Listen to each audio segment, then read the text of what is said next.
Hold up, what? Another announcement from Rockstar? Upcoming improvements to GTA Online experience. Now this isn't just another announcement, this is big. This has a lot of information on, and like I said in my last video, they're really over-delivering with this DLC. They're not making a big fuss about it like the Cayo Perico, they're actually delivering a lot and not mentioning much. But here is exactly what they're going to add. First of all, they've said you'll be able to do sell missions and business missions in invite-only sessions. So that's great. You don't have any griefers coming after you. And now, the same as PS5 and current gen consoles, you can now, on previous gen consoles, start an invite-only session from the pause menu, selecting online and find new session. Great news for everyone. And you can just see with that detail alone that they're actually making big improvements to GTA Online. So this part of the video I'm going to focus more on, so it's vehicle customization, enhancements and changes, so the stuff that they've changed to vehicles. Now we are starting off with a big one. Any car, yes, any car that can go into LS car meet, so you can drive into, can now get low grip tires. So you can put low grip tires on your Tyrant, you can put low grip tires, you know, on Turismo R. You can now put low grip tires on anything. So it gives us a great room to experiment, and like I have with getting, you know, I had to buy cars off friends, and now you can just equip it all yourself. Vehicles will be delivered faster when requesting from the mechanic. That sounds really good. You know, I hate when I'm waiting a bit and then I die, and then, you know, it doesn't even get called because I died in between the request and it being delivered. So it'll be delivered a lot faster. Well, it says faster, I don't know how much faster. Players will no longer be charged for destroying another player's weaponized personal vehicle. Oh my god. They're making it harder for griefers, even though they've nerfed the oppressor. Then, you know, if you destroy a tank, I don't know if it's a Night Shark, I don't know how, you know, if it's going to be the Amani Tech vehicles, what kind of weaponized vehicle it's talking about, but I'm pretty sure it's going to be any weaponized vehicle, so now you don't have to worry about paying. So now the Avenger, I've never actually had this problem, but an Avenger can put any vehicle in it that can actually fit in there. So I don't know what it couldn't fit before, but I'm guessing it couldn't fit certain weaponized vehicles. The number of ownable properties will be increased from 8 to 10. That's crazy. They're adding 2 more slots, and now you can have 20 more vehicles if you do need it. I need it. I'm guessing a lot of people don't need it. It's a problem, I guess, for rich people in GTA. But yes, I am so happy they've added that. So Legendary Motorsports and Southern San Andreas will now be able to have shortcuts and new filters. This is probably going to make it a lot easier for us. Just like a lot of websites, IRL, there's going to be shortcuts and probably sort by. And the shortcuts you can actually press L1 or LB to, you know, get to. So we know this one, the effectiveness of homing missiles in the oppressor has been reduced. Countermeasures now have a cooldown, a more increased cooldown. And yeah, the Sparrow will now have countermeasures if you actually modify it in the submarine. And they're saying they're going to continue to monitor player feedback. So everyone, please, you know, submit your feedback to Rockstar, even though it's quite a lengthy process, but you know, it helps. Now, snacks are actually accessible from the weapon wheel. We knew there was a shortcut, but we didn't know what it was, and now we know it's a weapon wheel. And it's actually a good idea, because if you think about it, if you're shooting at someone and someone just press right on the D-pad while they're shooting at you, they could just refill their health. But no, they have to stop shooting, go to the weapon wheel, and yeah, eat the snack from there. When delivering security contracts, players can now access, you know, the roof instead of going from floor or the door. When managing your auto shop business, your auto shop staff will now be much more likely to successfully deliver a customer vehicle without any issues.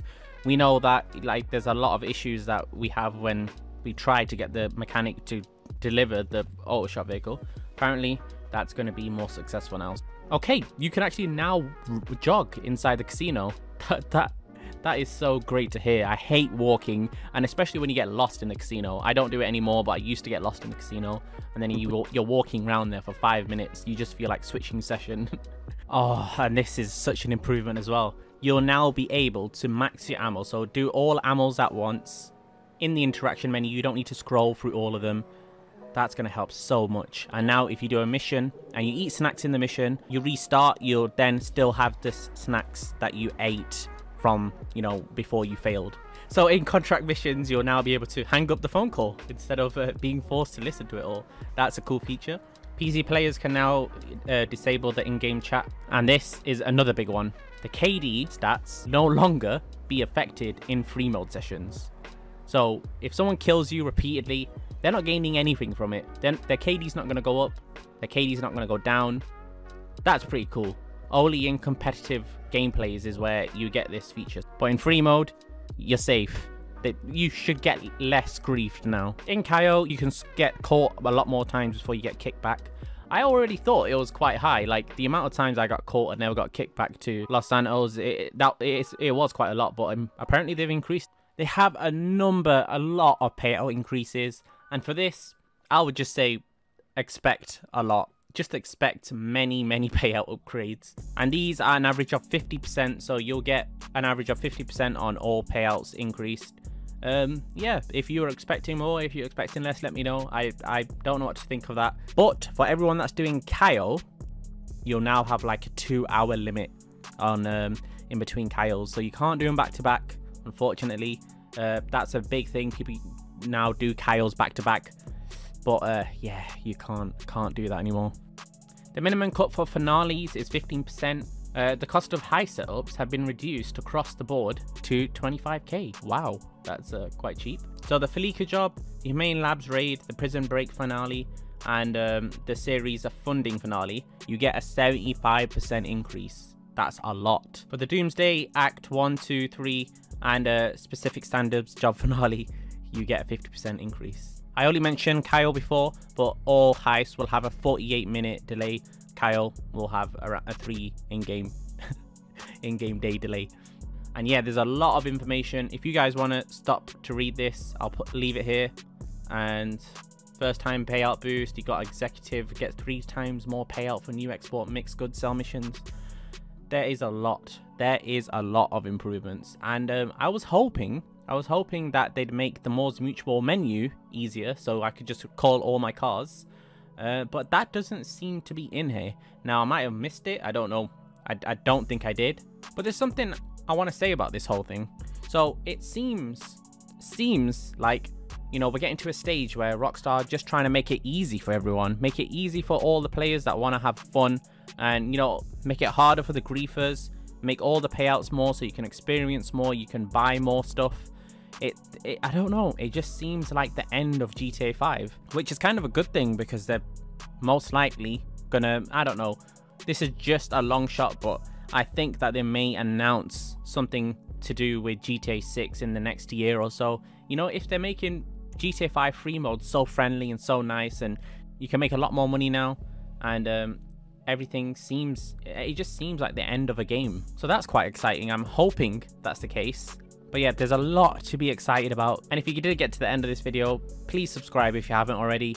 I'm going to be doing a lot more DLC content when it's released. And yeah, I just want to see how many actual subscribers I can get from this one DLC. I'm going to, in all my videos coming from the DLC, I never ask people to subscribe, but I'm asking people to subscribe throughout this DLC. And let's just see, you know, where I get with that. But yeah, thank you so much for watching, everyone. Hopefully you did enjoy this video and enjoy the rest of your day.